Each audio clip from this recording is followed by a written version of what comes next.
We've been advertising this one. We were like, got a big guest, so hopefully we get a good turnout today. Nice. All right, we'll give it a second and then just get started. Okay, shout out to the one person in here already. That's Loyal. real. That's real. They were waiting for it.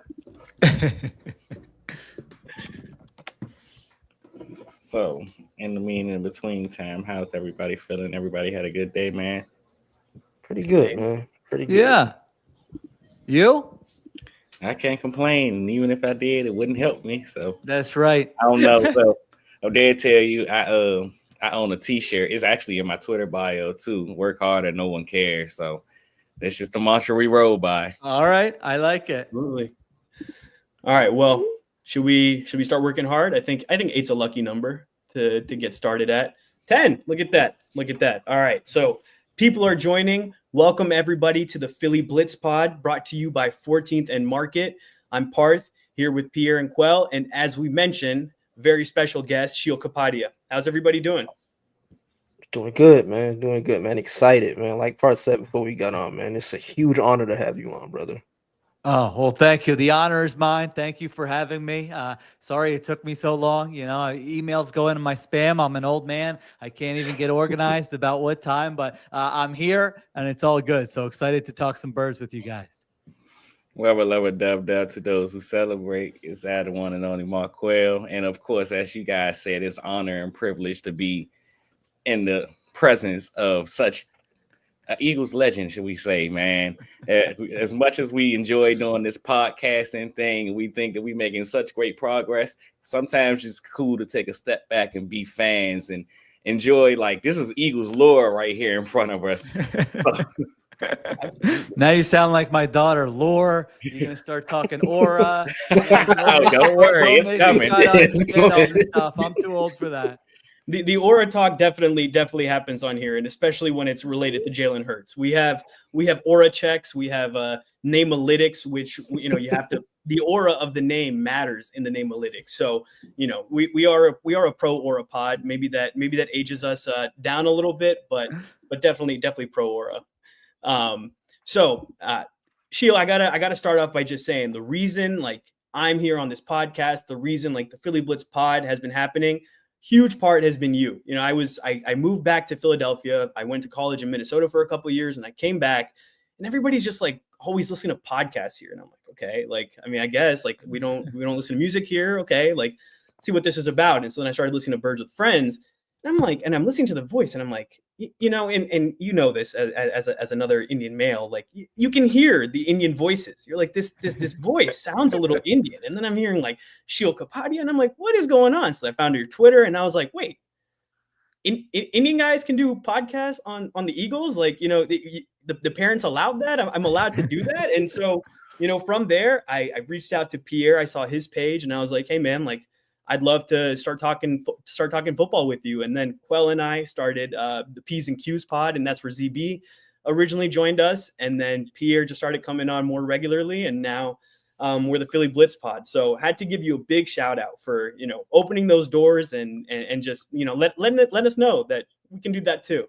Yeah, no, I appreciate that a lot. When I was younger, it was Kevin Nagandi was the only Indian guy on TV. So we made some progress there. But no, it's great. I mean, that's the great thing about podcasting. Anyone can do it. You don't need a fancy setup with crazy expensive mic or anything like that. Even my daughter was doing it during the Phillies playoffs a couple of years ago. She would just be in her room doing. I'm like, that's great. Do it for yourself. It's a good outlet. You got to start somewhere. You never know who's listening. You never know when you're going to strike a chord, and it doesn't really matter. The point is to talk to your friends and have fun. So I'm glad you guys are doing that.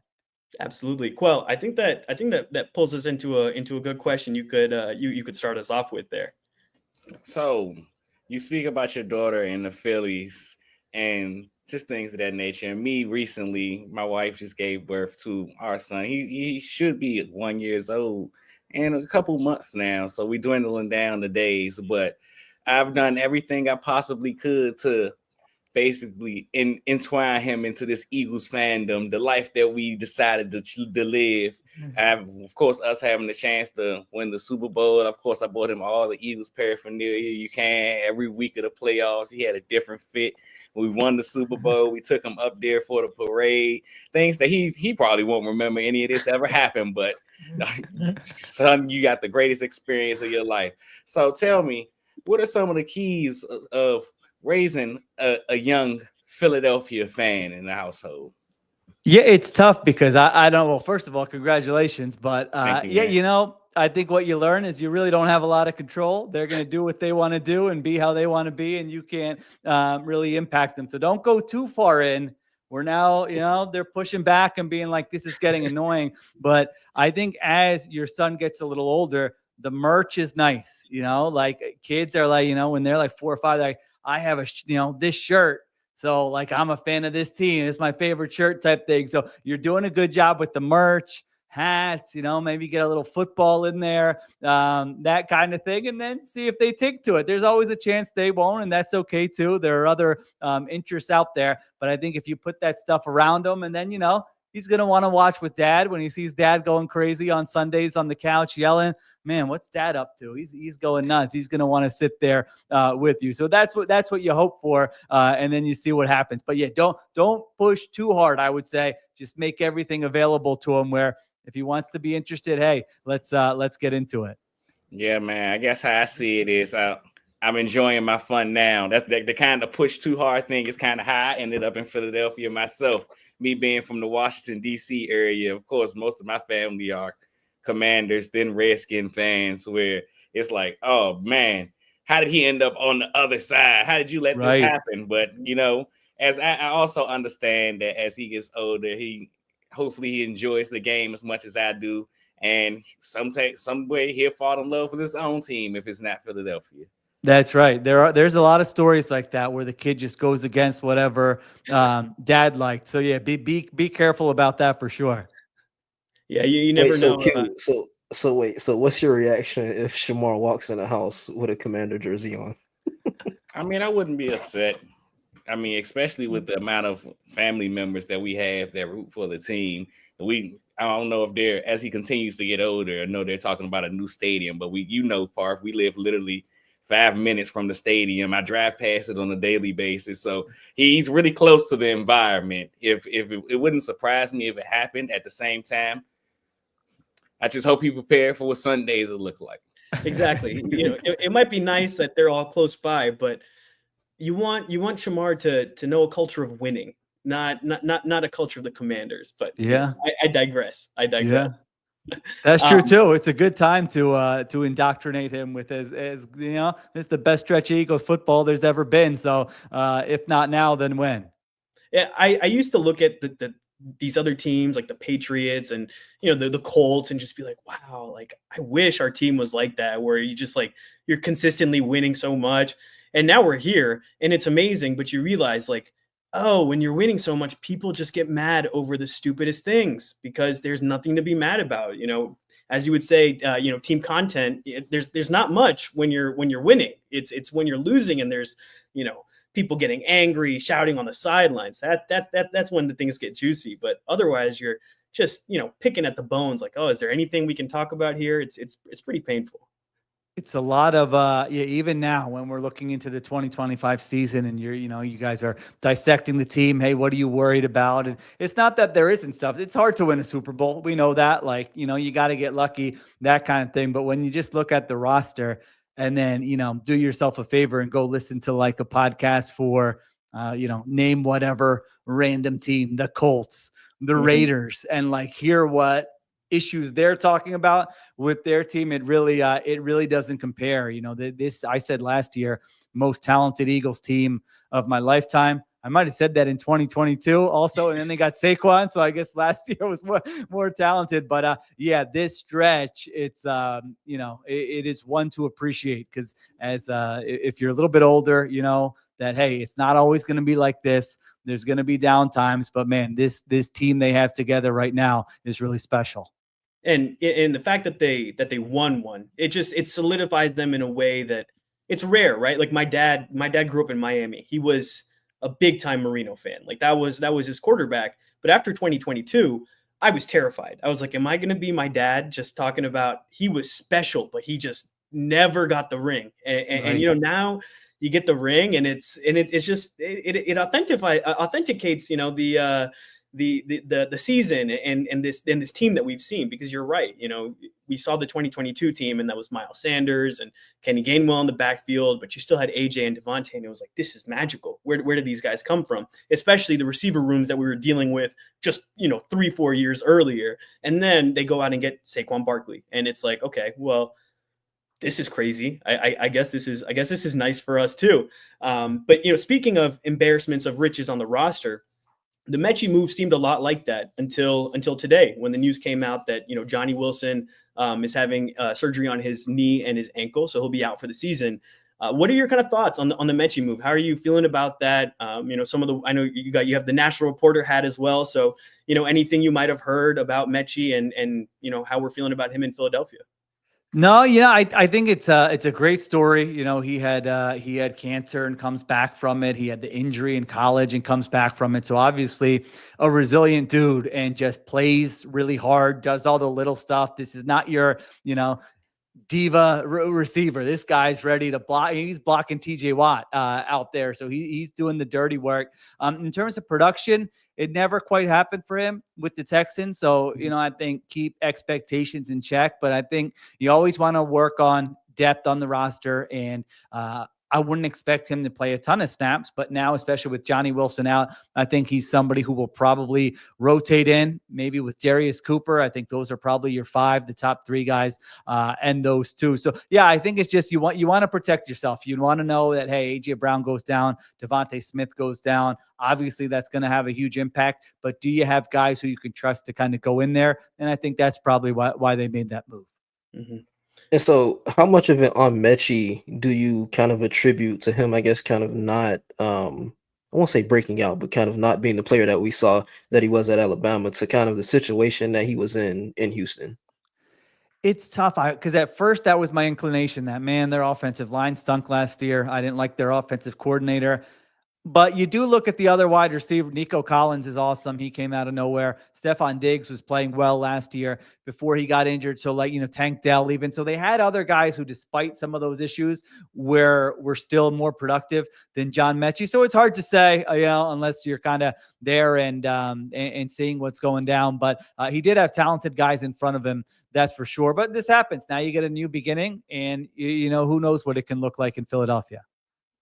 We talk about it a lot on the pod, and Pierre and I were talking about it, you know, beforehand, about the cohabitation matrix, and it seems like it's striking again. You know, he has a very tight relationship with Devontae Smith. They were close in college, and I mean, he missed Jalen by a year, but it seems the Eagles have learned that, hey, just you know, take Saban Alabama guys. They tend to be pretty good, and they tend to work pretty hard. So it'll be interesting to see how that all shakes out, because, you know, coming out of the draft, he was definitely one of our favorites on the podcast in terms of, you know, receiver prospects. Just I like the way I like his game, and, you know, he said himself that he's feeling more explosive, and, you know, when you get injured, you get to rebuild your body in a different way, is the way he put it. And I thought that was really interesting. So excited to see that. But, you know, like you said, you never know how much wide receiver 3 is going to get, you know, playing time. We saw the Jahan Dotson trade at a very similar time last year, and we saw, you know, he had a couple nice catches in the Super Bowl, but it was very hit or miss. I am curious though, you know, if we put on the tinfoil hat for a little bit, because, you know, obviously you have Johnny Wilson is injured, and so that could be a little bit more of the reason why they were comfortable making this trade. But I also just wonder, you know, we've seen the top 2 receivers miss a lot of time this summer, and, you know, a lot of us can attribute it to, you know, they're getting veteran days. They need some rest. You know, they were playing through injuries last year, but the fact that they just keep kind of missing time, it does give me pause. You know, we were really, really healthy last year. I'd wonder if there's regression there, and you know, Mechie is just somebody they feel could, you know, potentially grow into something in this offense as well.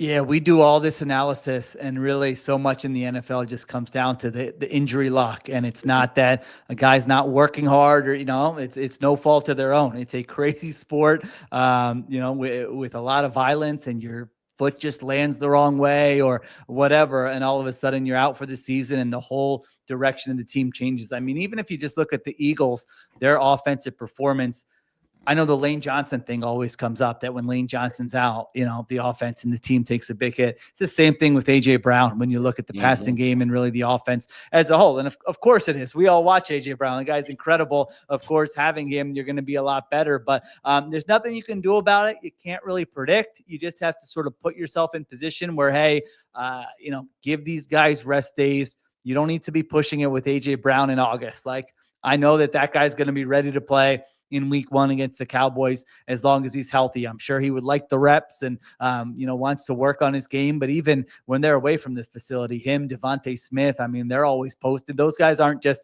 sitting around not doing anything. So, you're right. I mean, they were, I think, maybe the second most healthy team in the NFL last year, something like that, when you look at the numbers. And we all remember the Super Bowl.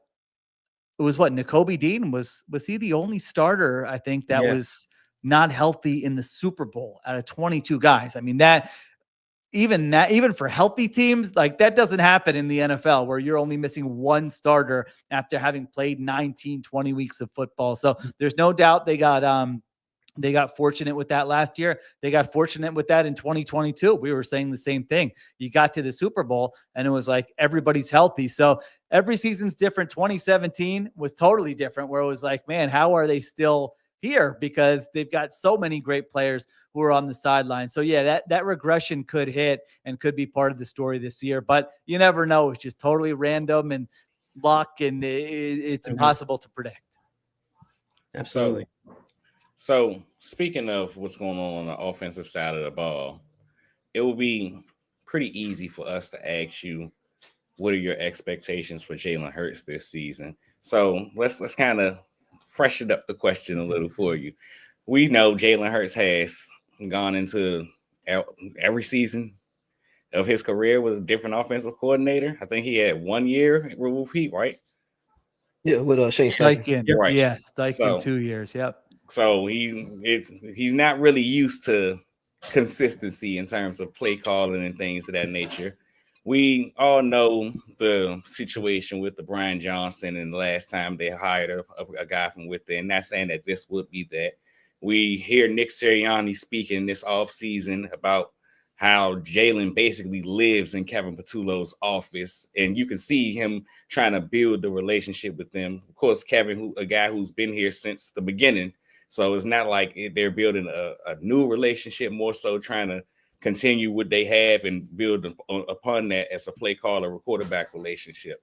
So we know all the things that Jalen Hurts love to do, what the Jalen Hurts offense looks like in the ideal mind. Of course, Pierre talks all the time about some of the fresh ideas Kevin Patullo could bring. Of course, some of his time with Chan Gailey and the no huddle and stuff. Of course, things that Jalen himself, we know, are comfortable with.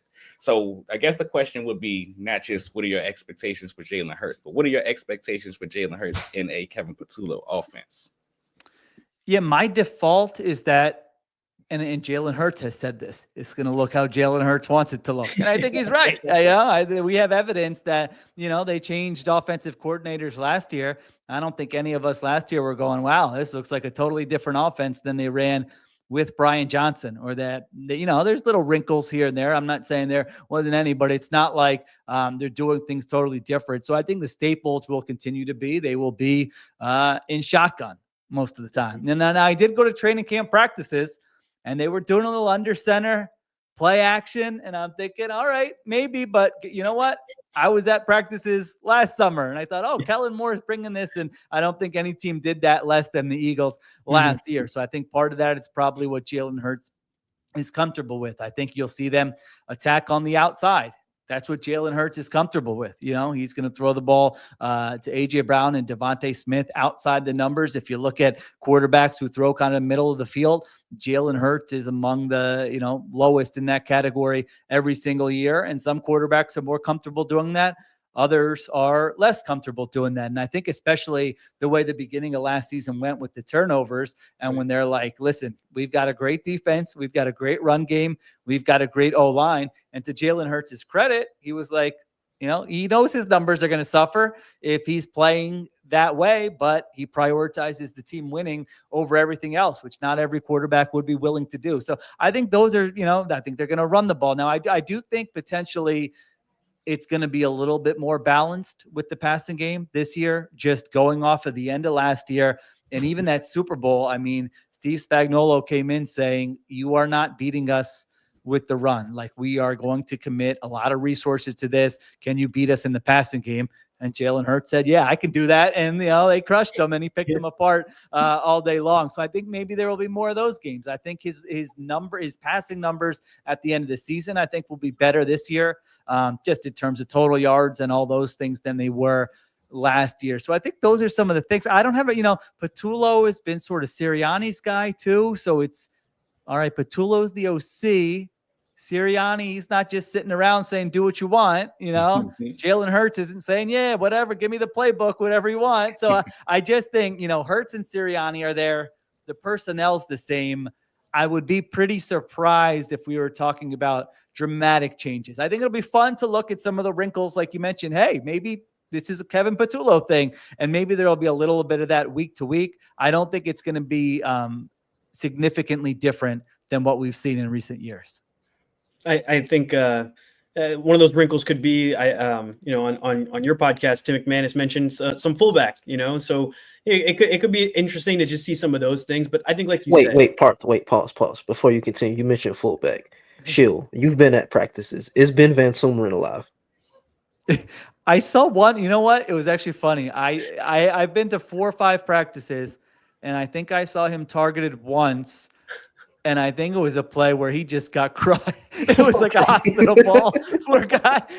I think Hurts had to scream. It was against the Browns. It was the Browns joint practice. I hope I'm remembering this correctly. Don't hold me to every detail. But the way I remember it in my head is Hurts got pressured, rolled to his right, and Van Sumeren was kind of in the flat. And he threw it to him, and it was a defender right there who just unloaded on him. Poor guy. So, yeah, I don't know. Now, I know Kevin Patullo said in a press conference, like, hey, we might be saving that for the regular season. I mean, we're talking. Now, there could be a certain week. I could see this because this happens in the NFL where it's like, whoa, Van Sumeren was in there for 8 snaps, 10 snaps. This was a big part of what they wanted to do. And then the next month, you don't see it at all. That stuff happens in the NFL as you're trying to just add one thing 1 week. If you ask me on average, and this is assuming he's on the team and everything, I mean, a little bit, maybe you sprinkle it in there, a couple plays here and there, but maybe it's not that big of a thing with what you're doing. I feel bad. Poor guy. Every report about him this summer has just been him getting crushed in one way or another. Who was it before? Do you guys remember? He Jihad. It was Jihad. It was Jihad Campbell. Yeah, it was Jihad Campbell. He just crushed him, and then he hurt himself and had to get off the field. Fullback, it's a tough job, man. Thankless job. They talk about tight ends and you have to do this and that. It's way worse at fullback. My God. I don't want any part of that. No. But you mentioned it's going to look the way Jalen Hurts wants it to look, and I think that's a great way to put it. Like you said, he said it that way. I think for this year, success is just going to come down to what Patullo's touches as a play caller, because you mentioned it. The offense hasn't changed very much throughout year to year, and the personnel hasn't changed either. But what's changed is how these play callers have called the play. So I'm excited to see how he just does with that, because we really haven't seen that from him. But I think he's uniquely equipped, because even last year they talked about how he was the guy in the locker room who was able to tell Sirianni no. He was the guy who was able to talk to Jalen and be that intermediary. And I just think that's going to be really important going into this year, because even going back to Brian Johnson, some people could say, oh, that was Jalen's guy, and then Shane could have been Nick's guy. But this seems like somebody who's just been there with the two of them, knows how they work, knows this offense. I hope he's got the play calling chops. I just hope it doesn't, go out there and it just looks super disjointed and you don't know what his plan is. As long as he comes in and he has a method to the madness, I think this season could be really successful, because these are names from the building. And I know we said the same things with Brian Johnson. I keep correcting myself, but I just think that the experience that he's had in between these two just very strong and different personalities is gonna serve him very well in that offense.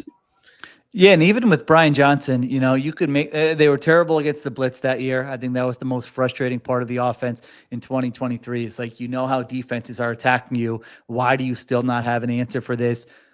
Overall, though, I mean, it was the defense was the massive collapse that year. You know, like the offense, it was a little frustrating, and then AJ Brown goes down and he's not there in the playoffs. But it definitely was more on the defensive side of the ball. And listen, Brian Johnson goes to Washington, and you know, that passing game looked pretty good to everybody last year with the rookie quarterback. So you never know. But yeah, I'm with you. It's a familiar face. By all accounts, Patullo seems like a guy that people like, you know, so I think just the relationship part of it that you're talking about, that's it. That's a good start rather than bringing someone in who Jalen Hurts might be looking at going like, man, this guy's annoying. He doesn't know what he's talking about. So it's someone he's been around. It's someone Sirianni's been around. To your point, hopefully they've got that relationship where they can tell each other when, hey, this isn't working. Hey, this isn't working.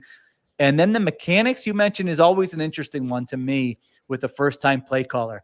You don't want to be seeing Thursday night football, Jalen Hurts going like, you know, okay, get the call, let's go, get the call in. That you don't want to see that kind. You don't want to say, hey, we got to waste a timeout in the first quarter or in the third quarter. So I'm with you. Those are things to keep an eye on early in the season, just the mechanics of, hey, as soon as that play's over, let me make sure I'm getting this next play into Jalen Hurts so that he can get back to the huddle, call the play, get to the line of scrimmage, adjust if he needs to, get everyone lined up. Is there a motion? I mean, I don't know how quarterbacks do it, honestly, when you think of all the stuff they've got to do in a span of like 10 seconds while they're up there. So yeah, he's got to make sure he gets Jalen Hurts that stuff with enough time. Yeah. And so you brought up Kevin Patullo and Sirianni's relationship, and I wrote an article a few months back about it. But just looking at how Nick kind of talked about Shane and the trust that he had in him and everything like that, and we know Nick's and Kevin's relationship and the trust level that they should have.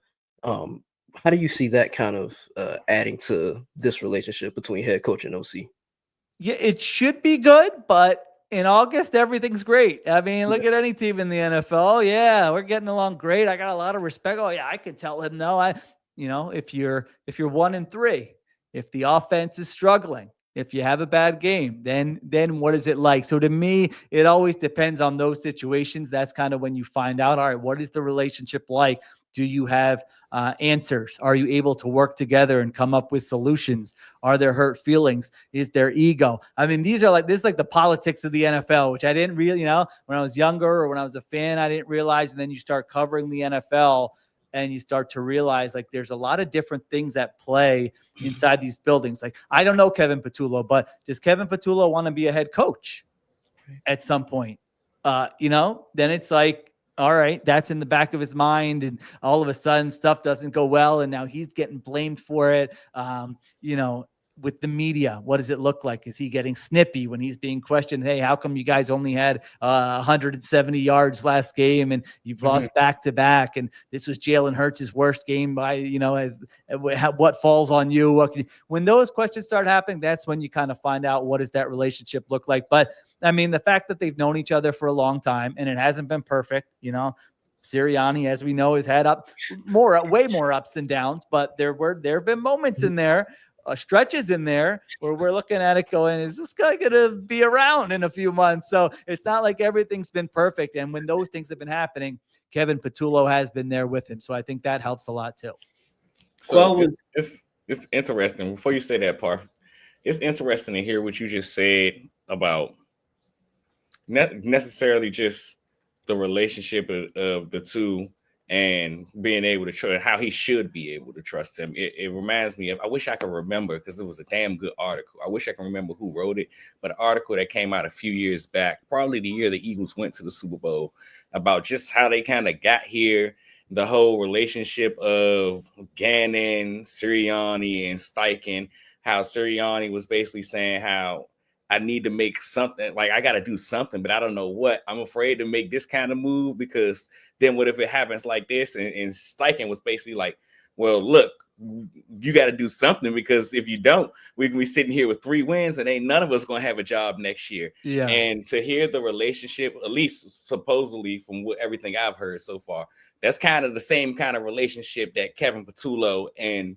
Nick Sirianni shared, where he's the kind of person, if anybody in the room could be able to say that statement to him, like Shane could, it should be Kevin.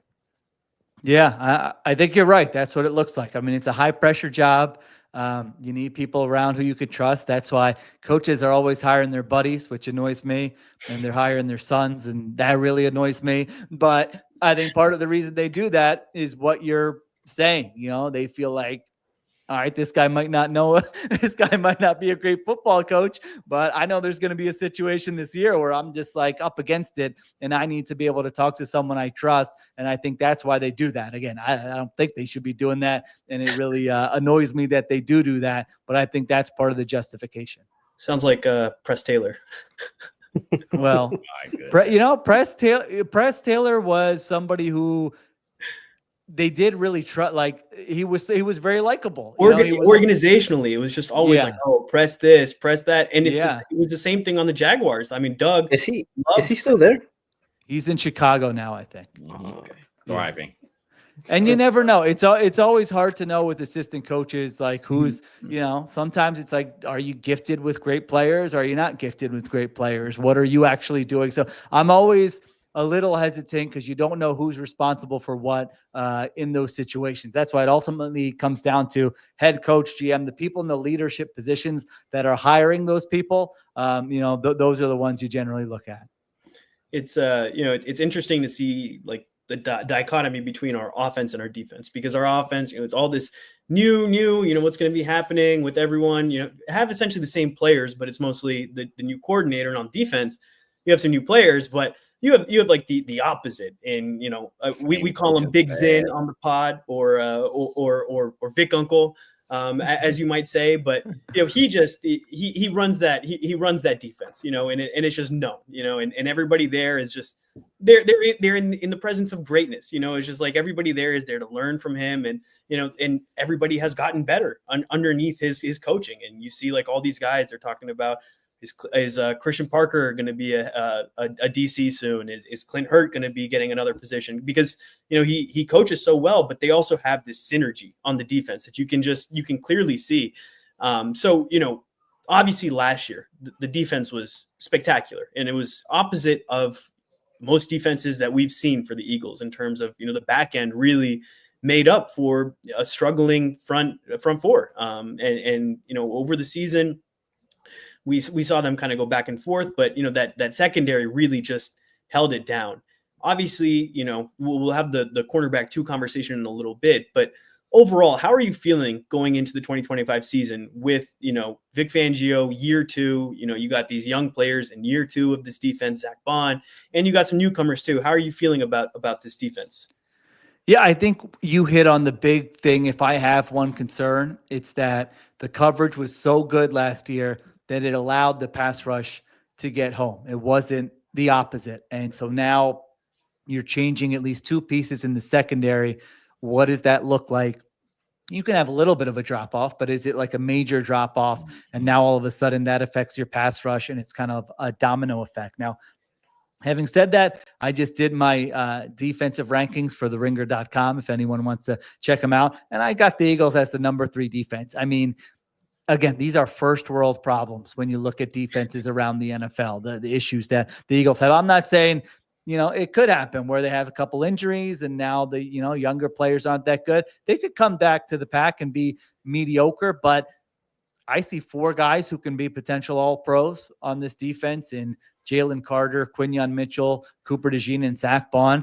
I mean, go around the NFL. You're not going to find many defenses where you can have a legitimate case of 4 out of 11 starters could be all pros. So I look at some of the things that they're dealing with, whether it's pass rush depth or cornerback 2 or safety next to Reed Blankenship. And it's like, that's why you have Vic Fangio. Vic Fangio has coached less talented defenses than this one, and they've been pretty good. And so I think you have to feel good about it. The thing with the Fangio style coach is that if you don't have success, like let's say last year wasn't a good year and they had it now, players are kind of like, man, we got this sort of crusty, no nonsense coach and we're not even that good. Like this is but I think it's so huge that you had the year you had last year, because now all the vets can be like, nope, like like this guy, once he gets in his bag against these, these offensive coordinators, trust me, we're going to be killing these teams. And so Zach Bond and Jalen Carter and all these guys can tell new players or younger players that no, like he's earned our trust. So that trust is already there, the way they played last year. And I think that's so huge that, they'll all be feeling good about it. Most definitely. Definitely, man. I guess it's more of a two-parter here. First, how do you think, kind of like you said, if it works when you're winning, but when you're losing, it's not the greatest thing. Of course, like we mentioned early on, luckily Howie Roseman has an affinity for not just Alabama players, but Georgia players too. Yeah. And apparently he loves what Kirby Smart and Nick Saban were creating. Of course, Nick Saban not coaching anymore. But how much do you think it impacts these guys? Basically, they come from this under Kirby. They come from this kind of teaching and no nonsense kind of thing under Nick. So to be able to play under a guy like Vic, it's like, oh, well, this is pretty ordinary to us. We like this kind of coaching. We appreciate it. And the second thing will be more so with this with a Vic Fangio defense, they say often that the second year is usually when things start to click and they really get to show their stuff. But as you mentioned, they were more of a back to front team last year, and now replacing two starters. So we've talked about this ad nauseum up to this point, where I think losing guys like Slay and CJ, wow, you may think that you have the bodies in the room to replace them. What you don't have in the room to replace them is the experience, which what made that secondary so good, the communication and that type of thing. So how do you think it would impact the back end with, let's say, two, I guess it wouldn't be a rookie and Bennett, but two younger players, of course, and possibly a Makuba and Bennett on the starting end, and how would that impact communications? Yeah, the first part of your question, I think you're right. I think NFL players want to maximize their potential. They want to be coached. I think when they get frustrated is when they feel like they have a coach who doesn't know what they're talking about and can't help them get better. It's not the hard coaching. It's the man, who is this guy? Like I was just mentioning, man, this guy probably got hired because he's the coach's son or he was the coach's buddy in college. And now he's sitting here trying to tell me what to do. And they can see right through that, or they just feel like, that they're talking amongst themselves. And then when they have a coach who's really good, they can feel that too, because now the coach told them something and they were repping it. And even if the coach is hard on them, now when the game comes, they do something and they're like, okay, that paid off. And so, I think most of the NFL players that I've covered in my life are like that. I don't think people think about that. You might think they don't want that once they get to that level and are making that kind of money. But no, if they want somebody who can help them get better and help the team win. Those are the two things that I think players want from coaches. So yeah, I think that would help if you're coming from a program where it was a little more no nonsense. It was high profile. It was like, we're going to coach you hard. Recruits are coming for your job. It's not going to be cushy. We just got this 5-star from wherever and he's coming in. So you better be ready. And you're motivated. So yeah, I think that certainly helps. And it's a big question with the new guys in the secondary, because you're right. I mean, a lot of this is this is a complicated defense. This isn't just line up and you man coverage and you got him and you got him, or this isn't just, regular cover 3. All right, everyone drop to one part of the field. And it's not that. There's a lot of communication. There's a lot of rules. Hey, if there's this motion, hey, if this guy's lined up here, hey, if this guy takes his route outside and vertical versus a crosser across the field, you pick him up. If it's a crosser, you pick him up. There's all those things that they're trying to process, again, within a split second when the ball is snapped, and you mess up 2 of those a game. And now we're all on here going, man, this defense stinks. They gave up the 2 explosive plays. So you could be good for 60 of the plays, and the 2 of the plays you give up, if those are 35-yard touchdowns, you know what we're all going to be saying. So I think it's a factor. I think it's something to watch. I think it's something where Vic Fangio probably would never admit it, but it's probably like, hey, if these guys take their lumps early in the season, but they're learning from it, they're accountable, then that's, we're going to try to protect them. We're going to try to win, but you have kind of the bigger picture in mind that this team expects to be playing in January, potentially February, big games down the stretch where you live with some of that. Even last year, I mean, the Bucks picked them apart in that game. What was that? Week 4, week 5. Baker Mayfield went up and down the field against them. And then we never saw anybody do that to him again the rest of this, come close to doing that to him again the rest of the season. So it could be that kind of season. So yeah, no panic when you're defending Super Bowl champs, no panic in September. Let's wait till at least Halloween might be a little bit late, but at least, mid-October, let's see what this thing's looking like. So I didn't send this question. So I just want to ask something off of this. I didn't send this question, but we had this discussion last week, and I'd be interested to hear your thoughts. There were reports last week that Cooper DeJean was getting reps at outside corner now. So we were having the conversation around where do you feel like just more worried in general when it comes down to this defense? Obviously, you're missing a safety and a cornerback too.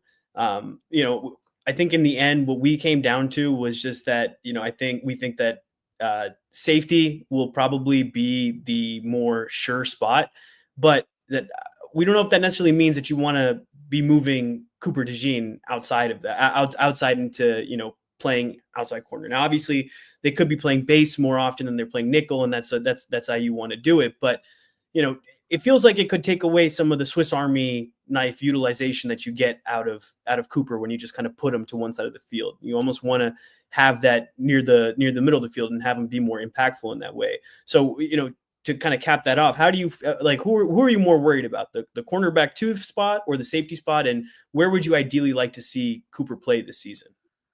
Yeah, I would want DeJean near the ball. I don't want him out there on the outside where you can, and I don't even he might be good at that, but we don't know that he's going to be great at that. He didn't play a lot of man coverage in college. It was a lot of zone, and that's okay. The Eagles play a lot of zone too, but there's more of an unknown there. I know who he is as maybe the best nickel in the entire NFL. And I think it's, safety, I think, would be a lot of similar responsibilities. And so I want that guy around the ball, middle of the field, able to, Derrick Henry in the flat, able to make that tackle, able to intercept Patrick Mahomes because he's reading something with his eyes on the quarterback. And if he's lined up on one side of the field, he's just not going to be involved in the action as much. So I would be really surprised. They would have to be very very desperate, where they're just, Vic's like, I'm not these other corners. I can't deal with them anymore. Cooper, get over there. Yeah. 1 or 2, some of these other lesser known players, Vic Fangio says, no, I really like rookie Mac McWilliams, for example. Well, he really looks good in the slot. And so now I'm going to move Cooper DeJean.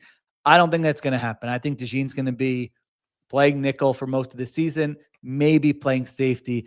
Bigger concern,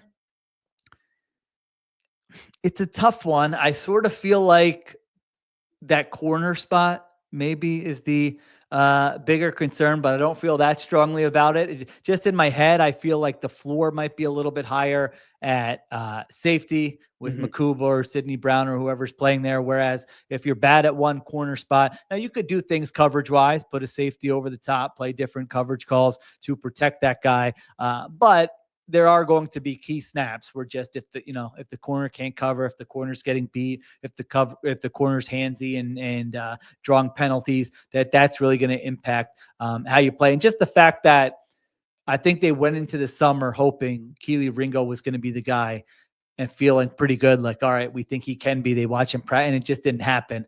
Adoree Jackson, Vic Fangio told the media, that wasn't my guy. Don't put that on me. How he signed him, I didn't even watch his film. So we know he's not too bullish on Adoree Jackson. And then they make a trade. They trade a defensive tackle who was a rotational guy, but not a decent player for a corner. So that tells you they're kind of trying to figure this out and don't feel comfortable with it. So I think I would probably land on corner. Yeah, Vic kind of said as much in his presser this week when he talked about how, like, at this point, typically you'd have a corner that would have stepped up and kind of won the competition by now, but that's not happened. So kind of for you going into that conversation on the second corner spot, where are you leaning at right now? I think if I had to guess right now, I would go Jacorian Bennett, just because they obviously saw something in him that they liked him. he did play last year. It's not like he was just he's a complete unknown. He played last year. He had some good snaps for the Raiders. He's not a perfect player. I think my concern, and the thing I wonder about, is what we just talked about, that there's a lot going on with this defense. It's not just, if this were a big man coverage team and it was like, just go out there and line up against that guy, that's what we're doing every third down. Then I think maybe Fangio would be more likely to say, all right, I'm comfortable with him. So I think it's a matter of, can he get up to speed with the things they want to do, where they feel comfortable that there's not going to be mental mistakes early in the season. But it's almost like by default, I feel like that they'll say, hey, he's played last year. We liked his film. Let's go ahead and give him a shot, because no one else has kind of seized the opportunity. Yeah, and it's like there's been a ton of convo about whether this year's defense can be better than last year's. But like for me, I don't know how much I generally buy into that, because you have the hole at cornerback too. You have the hole at safety opposite Reed Blankenship. And then when you look at last season, you had Slay and Quinyon, or Quinyon. No, Quinyon was a rookie, but his performance is not like repeatable. Like it's not a thing that's often done. So like when you look at the way that back room was structured, right? Like like I said, you had Quinyon, you had Slay. Slay is a guy, experience and everything like that. And then, you have the guys this year with Keeley, Dory Jackson. Obviously, he has some experience, but he isn't as, I guess, well versed, or however you want to phrase it. And then, like you said, you have Jacorian Bennett. I don't like. Can you really buy into the notion that this year's defense could be better than last year's because of those things? I cannot. Sean Syed on our Bringers Philly special pod was making the case. He's a very positive, optimistic, the sun's shining kind of guy, which, that's fine. It's August. That, they did just win the Super Bowl. I understand that. I'm with you. It's hard in my mind. And I don't want to say it's disrespectful to last year's team, but like no one's ever done that to Patrick Mahomes. Like literally, that's not exaggeration. Nobody has ever done what they did to Patrick Mahomes. And so to say that this version is going to be better than that version, to me, I mean, a lot would have to go right. I can't even envision it. Like you said, Slay was really good last year. It's like I'm Even fine Isaiah with Rodgers. Yeah, and Isaiah Rodgers was your fourth, your fourth corner there. So they had more depth. The starter was better.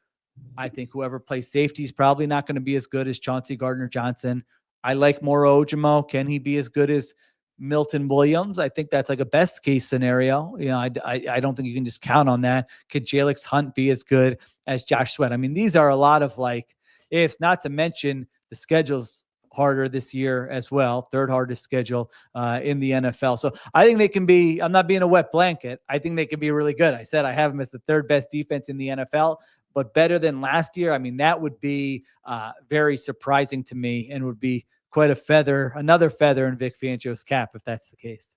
I don't think it's hyperbole to say that last year's team was one of the best defenses we've maybe like ever seen. Like just the way that they played throughout the season, week after week, just the pure domination that we saw from that side of the ball. Yeah, I tend to agree as well. It's hard to when you're already at the top of the mountain, it's hard to get higher than the top of the mountain. I think you just look to try to replicate that performance, if anything, because it was so much of an outlier. Yeah, I mean, there's all the quarterback rankings that came out in previous months. I was thinking they beat Lamar, they beat Burrow, they beat Jaden Daniels, they beat Matthew Stafford, they beat Patrick Mahomes, they beat Jordan Love. Like this was I get frustrated with that 2022 defense. Don't get me started on. I mean, that year the best quarterback they beat was Daniel Jones, and it's like Jonathan Gannon, that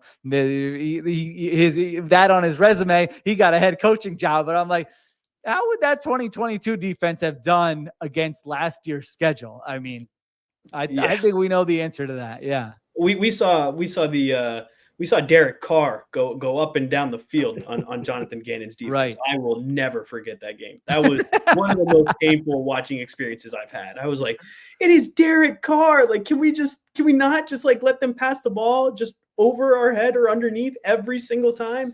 Just making we talk about play callers and having a feel. It felt like Jonathan Gannon just like did not have a feel. It was just like, I'm going to call the same play or the same three plays every time in the same order, and we're going to hope for the best. I don't need to get into I would agree with that. Yeah. Let's not get too riled up. No, about I know. I'm already like starting to like sit up in the chair a little bit. I'm getting a little bit too passionate. I can't do it. It's so interesting to hear you guys talk about this. I mean, they'll tell you how I feel about Jonathan Gannon. They hate him a whole hell of a lot more than I do. I'll put it like that. But even that, I mean, it's so interesting hearing you guys have this conversation because, I mean, my name on, as you guys see on the screen, my name on Twitter is @NoSports. I love ball. Like, I just enjoy talking ball. And just the nuance of the ball part of this conversation is they caught that 2022 defense caught Patrick Mahomes in the midst of the switch. He had just lost Tyreek Hill. He was turning from, like, they brought in Gannon to stop guys like Mahomes, to stop guys like Allen. We're not going to let you. And still to this day, even with him in Carolina, in Arizona, they don't let you throw the ball over their head there. That he prides himself on not giving up big plays. The problem with that was they caught Patrick Mahomes in the midst of that switch that he's in now. He's transforming from that down the field pass into I'll kill you from death by 1,000 paper cuts. Like you talk about Derek Carr and Dak Prescott, some of the guys that killed Jonathan Gannon, that's how they killed him, death by 1,000 paper cuts. Yeah. And then you watch this version of that. I mean, Pierre loves we done coined it with Jonathan Gannon and a lot of these other people around the league that try to operate. Let me say it. For it, man. The bastardized version of the Fangio defense. Yeah, that's what it is. Well said. But you got guys running that version, and then you see this year specifically a guy like you understand the principles of what Vic want to do, his cover 4, cover 6, just he don't want anything behind him as well, but he's so good at playing the game within the game. Oh, you one of those motion teams like the Saints game? Okay, we're gonna run 6-1 and we're gonna tell you we're gonna outnumber you. Just real football coaching things that it didn't feel like came with the bastardized version of that defense. So to your point, I don't think that 2022 version of this defense would have beaten or wouldn't have been that successful in that's the Super Bowl. But that's just kind of like you said earlier, Sheil, a feather in the cap of Vic Fangio.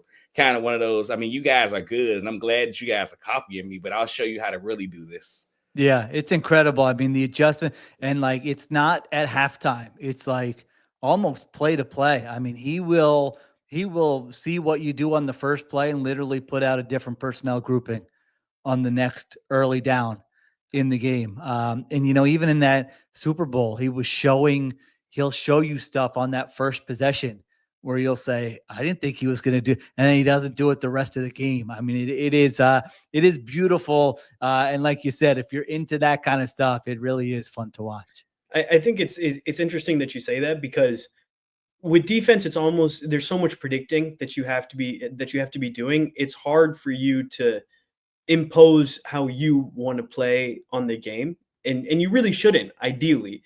But the way Vic Fangio calls the defense, it allows him to just impose his will on them. I've never seen somebody with just such a beat on the play callers and just knowing what they want to do and just like turning it on its head and then having counters to everything that they're going to counter as well. And so he's just I was so frustrated with like the too high shell defense. I was like, I don't want any more of it. Yeah. Bring me back Jim Schwartz. Like, just give me something a little bit aggressive. And, going into the season, I was losing it. I was just salty. And, Sean Desai, like, I was like, come on, like we got a Kuju guy. Like I was not feeling great. And then I'm watching this defense and I'm like, oh, this is what the defense is supposed to be looking like. Like, this is so much fun. And then you see why, guys like Sean get so fired up about Vic Fangio, because it's like, yeah, this is something else. This is a revelation. I've never seen something like this. So yeah, absolutely a feather in his cap. So we got one more football question for you, and then just a couple nonsense, and then we'll let you out of here. So topic of conversation, in a lot of group chats, on Twitter, on our podcast, on your podcast, is Jordan Davis. The whole Jordan Davis conversation. So, as a little bit of context, we do a live stream with every draft. And so when we drafted Jordan Davis, I was just like, okay, like I get it. You got to be like the smart guy in the room, and you want the guy to stop the run in the center of the defense. You need it to happen and all that. And they were talking about, he has the ability to become maybe something more of a pass rusher. We saw the athletic ability and the agility and all of that. but the experience has been, very up and down. There have been some plays like him chasing down Josh Allen. That's an image I'll never forget. Just 300-pound Jordan Davis catching up to Josh Allen, shoestring tackle, and he makes it happen. But then, you're just looking at the snap counts. You're looking at how little he gets on the field, and you see the impact that other players are able to have in the defense. And it's like, wait, I thought this was supposed to be like the perfect player for this defense. This defense can't run without it. Going into this last year of the contract, what are your sort of expectations for him? I know he's lost a ton of weight, got on the Peloton, got rid of some of the unhealthy sugars in the diet. So, he's looking good, and he looks noticeably slimmer, which hasn't necessarily been the case in past years. Do you see, him taking a jump in the pass rush world, or on the other hand, do you see, maybe losing some of the weight takes away some of his superpower? So how are you just kind of feeling going into the season with how Jordan Davis is looking? I think it's a good offseason. I think it's a good sign. I'm just sort of in believe it when I see it kind of territory with him. And maybe we will see it. I mean, he seems like a good guy, seems like a good teammate. He's gotten into shape and lost weight this offseason, but you just haven't, it's not only, you haven't seen it with the pass rush with any type of consistency. No, the coaches have not trusted him to be on the field on third down. That would be okay if he was playing more snaps on early downs, which I don't know that everyone realizes. The low snap count is not just because he's not out there on third down. He's playing a series first and second down and then coming out.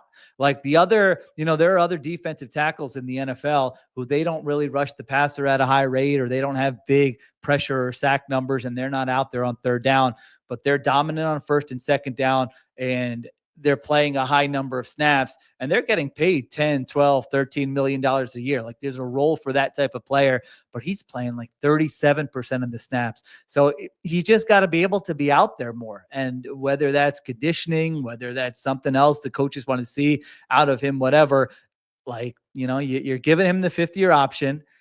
I don't love it when it's like, finally the guy has lost weight. In what year is this? It's like, why was this not happening earlier in it? And I know it's not easy. I know some guys, it is hard to keep the weight off. So I am sensitive to that, but I just kind of want to see it. You're right. You see the flashes of athleticism. You've seen the reasons why they drafted him, when it was like, there's literally never been a man this big moving like this coming to the NFL. I get betting on that kind of upside.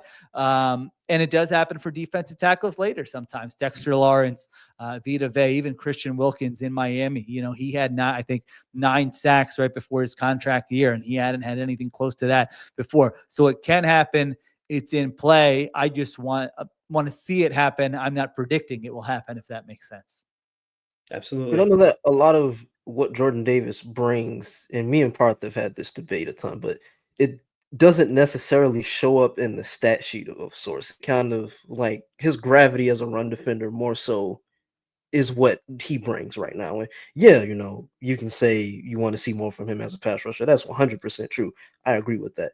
But at the same time, like, kind of the delta between the production versus impact, where do you fall on that?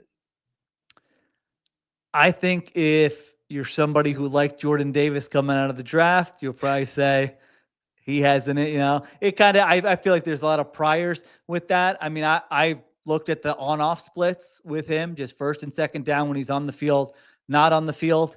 And there hasn't been much of a difference in the Eagles' run defense. Now, I'm with you. I think he's a good run defender. I don't think he's like Vita Vea run defender, where you're just like, this guy's wrecking shop all game long. There's something to what you're saying with the gravity and, kind of the space he's eating, and maybe the blocks he's eating and opening stuff up for other people. But, it was a couple of years ago where the Eagles signed those. Man, now I don't even remember. Who were they? Remember Sue and Linval Joseph. Linval Joseph, man. Come on, Sheil. I should be. That wasn't that long ago. I should be remembering that. And that was an old man moment for me there. But yeah, they signed those guys off the street, and those guys, like, if that's what the job is, then that's not a $12 million. And I hate to keep coming back to the money, but that is what, if you're paying him that kind of money, then it's got to be more than just that.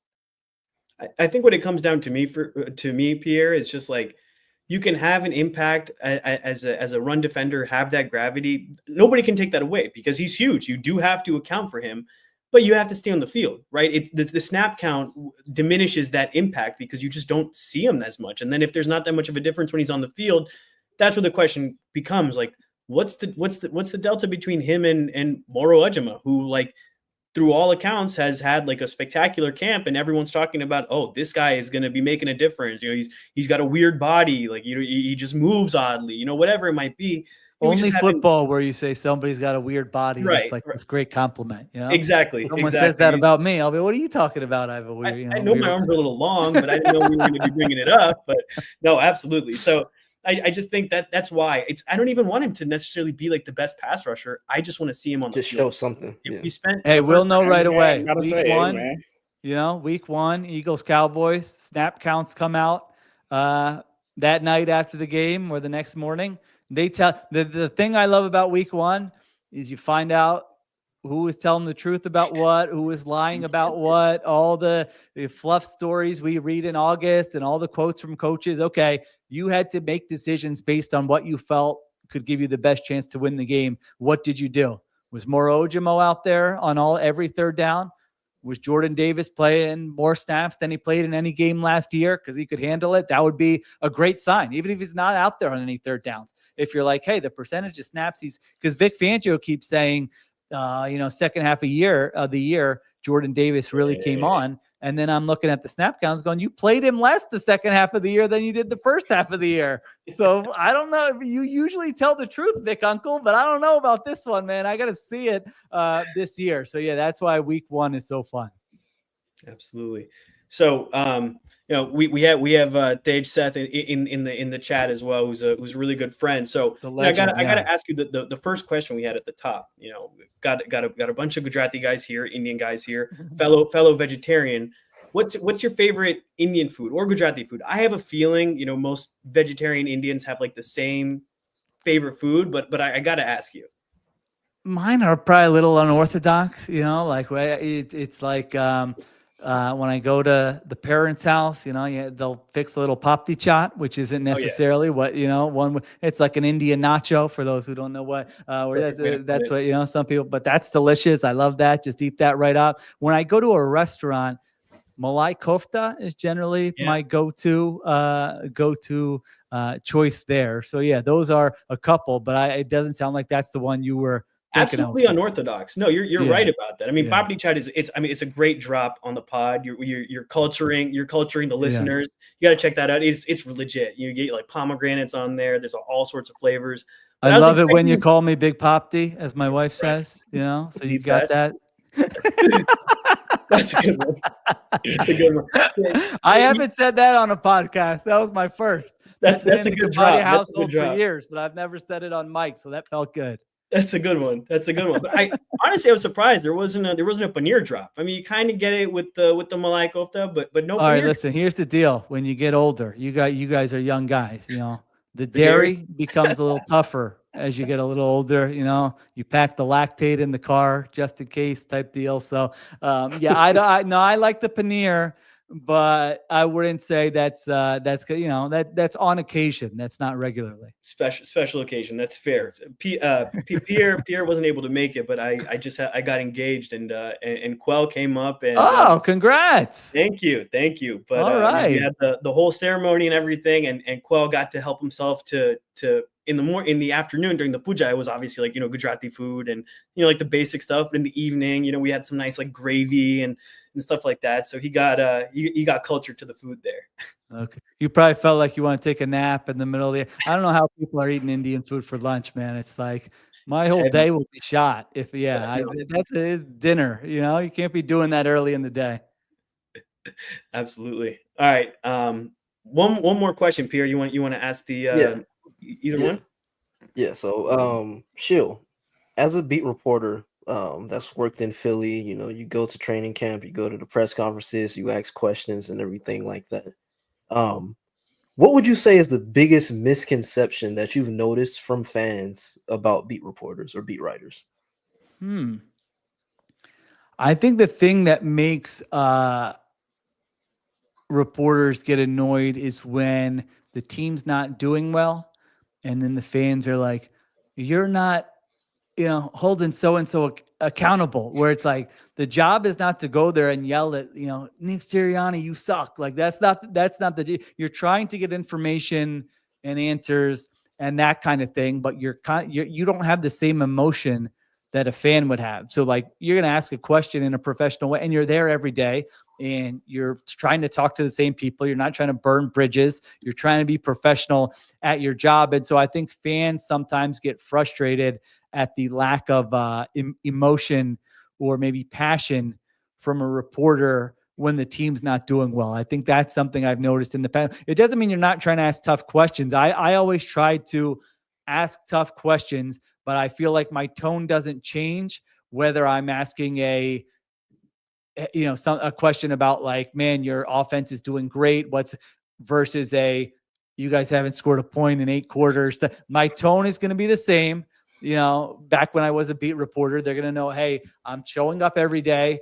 All right, this guy, we know who he is. We know his name. He's professional, but I'm not going to be like, you guys are terrible. What's going on with this defense, Johnny Gans? Why are you playing that too high again? That's not how I would necessarily ask it. So I think that's probably one of the misconceptions. Okay, craziest. Wait, I don't know if you can answer this, but I'm gonna ask it. Craziest thing you've seen in a press conference. Craziest thing I've seen in a press conference. Oh man.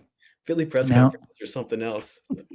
Yeah, I'm trying to think. Actually, my mind went to Seattle because I covered the Seahawks for 2 years. And well, you guys will think, you guys watch the press conferences, right? Or you have watched the press conferences. So in Philadelphia, that room is packed. Mm-hmm. The coach finishes an answer, and before he's even done, you better get that next question in. You're not waiting. There's no moment of stuff. There's an art to it in Philadelphia where if you don't do that, you're not going to get your question in. So you got to do it that way. So I'm used to that. I did that for 2-3 years in Philadelphia.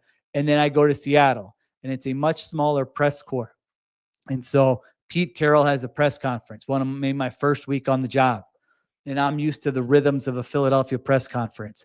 And so he answers a question, and then bam, I jump in real loud, ask my question.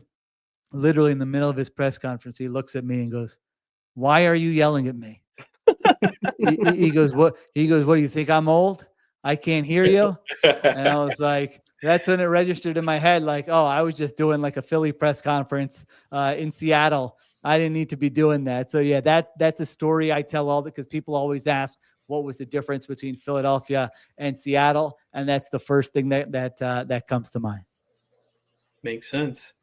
Makes sense. Well, Sheil, thank you so much for joining us. I mean, it's truly been an honor, and it's been a pleasure as well. It's been great. We listen to the podcast so much. It's nice to finally be able to respond and not just be like talking to myself, like, what do you mean about Jalen Hurts? So it was nice to be able to have you on here.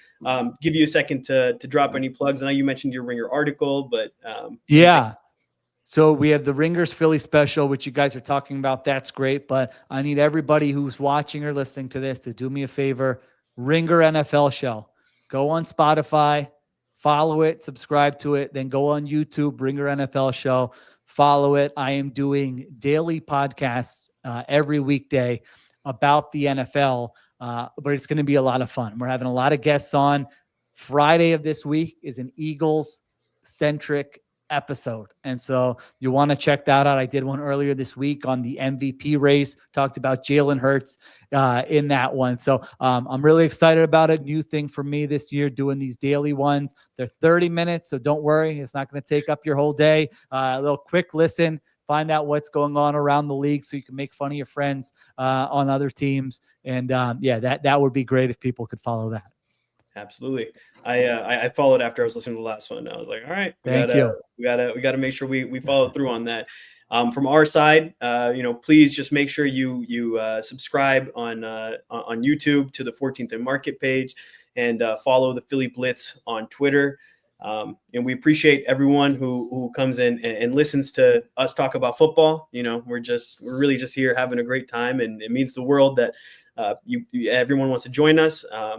We've also talked a little bit about a tailgate on Thursday Night Football against the Cowboys. So if there's any interest in that, please let us know. Pierre has bought his ticket to come to Philadelphia. So things are getting real, to say the least. But it's been a pleasure, and thanks, everybody.